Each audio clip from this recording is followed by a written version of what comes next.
Hey everyone, happy Tuesday. I wanted to hop on and share with you a new concept that I learned from the course that I took a couple weeks ago, and it has been a game changer in how I approach conversations with my friends, my family, my patients, and just how I communicate in general. And it's something that was really a light bulb moment with me.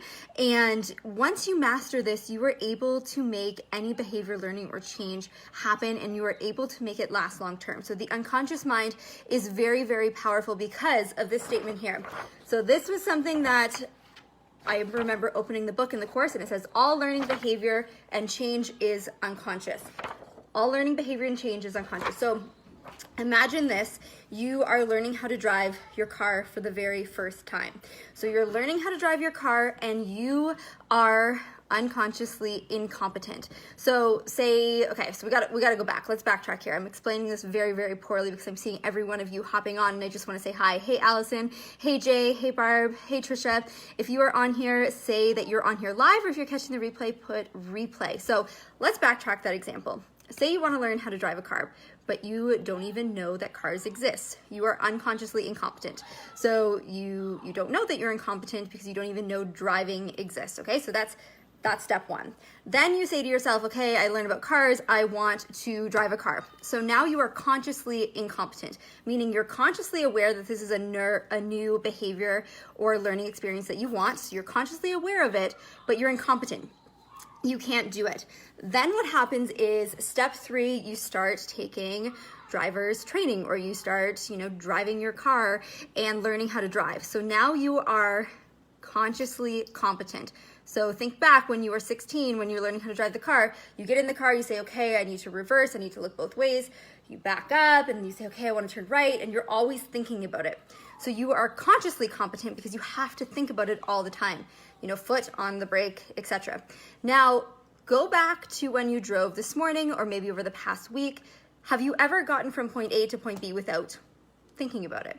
Yes, probably right. You've driven a car, you haven't even thought about it. Or put a comment, number 1, in the comments below if you've ever driven from point A to point B and you kind of get there and you're like, whoa, I don't even remember driving.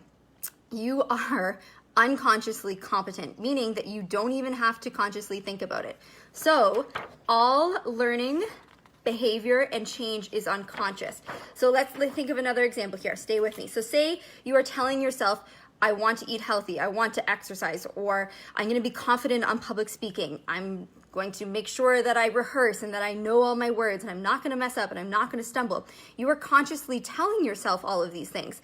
But what happens when you go to phone call in the middle? Game plan here. What happens when you step on stage? Those feelings of anxiety still come over you. Or what happens even though you've told yourself, I'm going to go to the gym, I'm going to eat healthy, you've meal prepped, there's all this good food in your fridge, and then something stressful happens, you don't have a good night's sleep, and you fall off the wagon.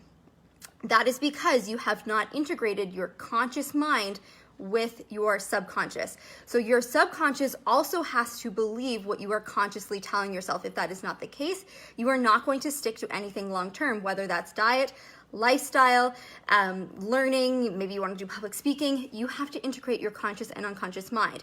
So yes, you can tell yourself this, you can do affirmations, and I think affirmations are absolutely wonderful, but you have to do that plus work on your subconscious mind. And that's why I really took this NLP program, this hypnosis program, because this is why all my clients stick with their diet and weight loss goals, because we work on the subconscious level to make sure that you are integrated. So during that periods of stress, you are not falling back to old behaviors, because again, all learning behavior and change happens in your unconscious mind. So the car illustrated that. If you've done public speaking and you go to walk on stage, and even though you've done your affirmations that you're going to be confident, you're going to be amazing, and you're going to do well, but you go to walk on stage and it's like, woo, that feeling you get, anxiety, this can work for social anxiety as well. You have to integrate your subconscious and your conscious mind in order to get learning behavior and change that lasts long term. And that's what we do in the Wild Side, our new metabolic program, to make sure that everything that you are doing is coming from a conscious level, but it's also integrating in your subconscious, because I can go each and every day and make really good food choices and do my exercise program and do public speaking, but I didn't used to be able to do that. It was always, a period of stress would come back in, something would happen, life would throw me a curveball and I would fall off the wagon. So it's really important that you use tools and therapies to integrate conscious and subconscious so that you can continue to be doing everything that you have set your mind and told your mind that you want to do. So we do have a new program coming up.